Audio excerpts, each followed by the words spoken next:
Okay, I read this. I think skill that I should have or important for a success is soft skill.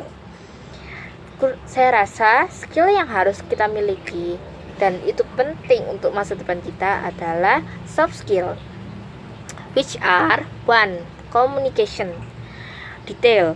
Communication are the basic and for the most important for soft skill. In future, we are not just depend on our hard skill. Di masa depan kita tidak hanya mengandalkan kemampuan kita, contohnya kita sebagai lulusan analis kesehatan, tidak hanya bakat kita dalam hal ini saja, kemampuan kita dalam berkomunikasi dengan orang lain atau soft skill, yaitu komunikasi tadilah adalah basic skill yang tidak pernah kita tahu. Kita pasti butuh orang, jadi yang namanya soft skill itu diperlukan untuk kelanjutan dan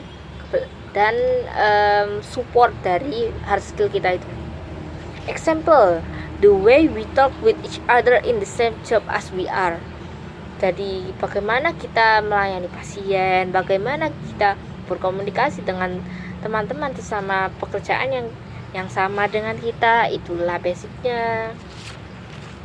So, the explanation, every job really requires hard skill and soft skill, but the both must go hand in hand so that what we produce from work can be maximized in eyes of others.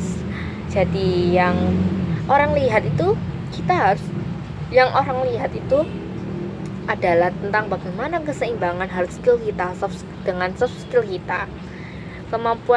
Kemampuan dari bagaimana kita melayani pasien dengan komunikasi atau bagaimana tindakan kita selama bekerja itu yang dinilai orang lain, dan itu harus seimbang, hand in hand.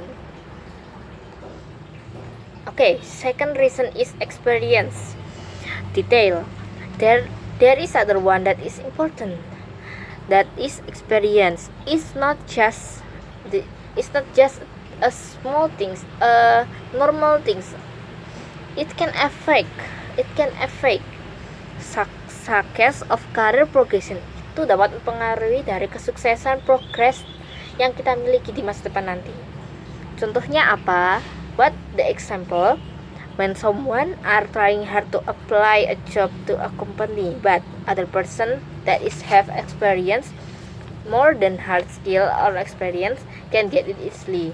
Bagaimana orang yang memiliki pengalaman itu lebih banyak dipilih untuk bekerja daripada lulusan yang tidak memiliki pengalaman apapun. Itu adalah basic yang penting selain komunikasi. So, what is the explanation for the experience? Because it's not just a small thing in terms of work that can indirectly prove our competence of work. Yang banyak orang yang tidak menyadari kalau saya lulusan baru, jadi saya tuh pasti banyak yang pasti jika saya apply a job in this perusahaan itu biasanya pasti akan menerima. Tidak, itu sebagai pertimbangan pertama adalah experience. Jadi so the experience is rare. The second reason is important for the skill that we should have in the future. Okay, so we reach at the end of this video. Thank you for watching me in the first video and this second video. Thank you for watching me. Assalamualaikum warahmatullahi wabarakatuh.